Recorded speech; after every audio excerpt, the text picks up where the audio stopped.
Hey guys, what is up? It is TGI, or the Game Instrumentalist here, and today I'm doing a review on the Gigabyte B85M-D2V motherboard.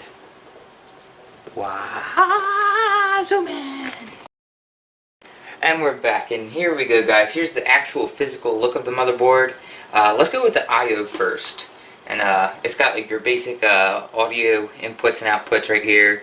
It's got a Gigabit Ethernet, two USB 2.0, actually 4 USB 2.0 ports, 2 USB 3.0 ports, a DVI input, or output. Oh my gosh, I'm actually holding the board low too high anyway. Anyway, we have a VGA port and two, oh goodness, I keep forgetting the name of these. Anyway, they're for an old keyboard and mouse. But anyway, other than that, let's look for some more like not necessarily I/O, but the more details of the board. It's got a 8-pin CPU power. It has your standard just power for your motherboard. Two DDR3 1600 RAM slots. It's a LG 1150 CPU socket type. Sorry. It's got a USB 3.0 header port, so like if you have a USB 3.0 on the top of your case, that you can wire this into there. It also has 4 SATA 3 ports and then 2 SATA 2 ports. It has a single PCI Express x16 slot and then 2 normal PCI Express slots. Other than that, you have like your motherboard pins that contain USB for, or lower down a little bit, USB for your system fans, your computer, your front panel audio, all your LEDs and stuff for the front and things of that sort. So for now, okay, and then you got like your CPU fan pins right here. But for right now, I'm going to switch over to the next part of the video, and we're gonna look at the box a little bit and see what other details like come with this babe. And we're back. Here we go. Let's go into a little more details about the box. So LGA 1150, like I said before, it's the B85M-D2V. It's got it supports Intel core processors, so this is not an AMD compatible board.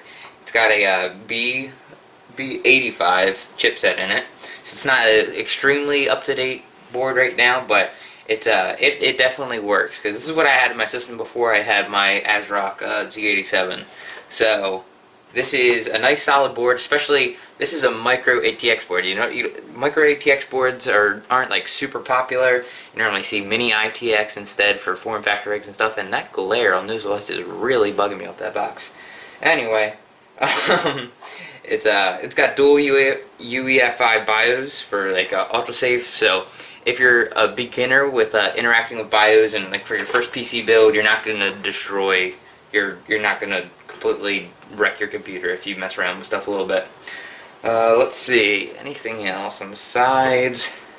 No, we just got some features and benefits. Intel 1150, SATA 3 ports, like a on and off charge. It came with like a all solid capacitor design. It's got like little things in Spanish and every other language in the world.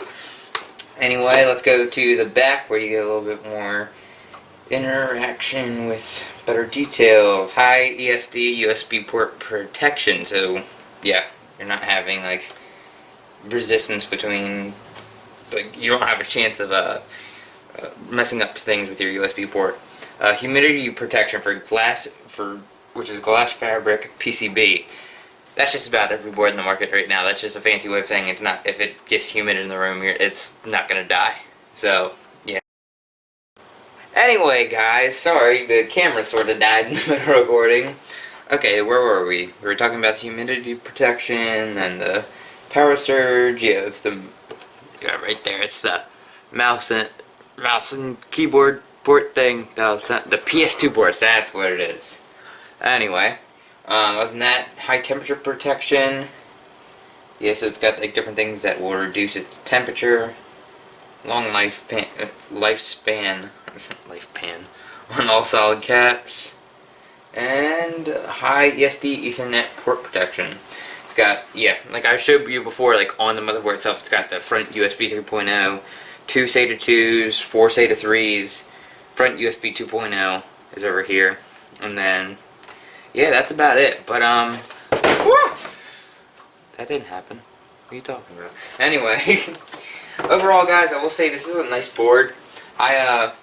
Especially if you're going for a form factor thing, or just like if you're not planning to upgrade at all. Because when I first built my computer, this is like the board I used. So I had 2 RAM slots, which was how many? I had 2 RAM sticks, 8 gigs of G-Skills Ripjaws, and single graphics card and stuff. But I look at the future now, and like the possibility of me upgrading, and it's not a huge upgradable board, just because how small it is. You only got 2 RAM slots, and you only got 1 PCI Express slot for graphics cards. But other than that, it's a nice board overall, especially if you're doing something for form factor. But anyway, if you guys liked my sort of overview / review of the board itself, let me know in the comments. If you have any suggestions on future videos or comments or anything of the sort, comment below. Be sure to leave a like, favorite, subscribe, and share with your friends. It really does help the channel a lot. So anyway, guys, I'm TGI, and thanks.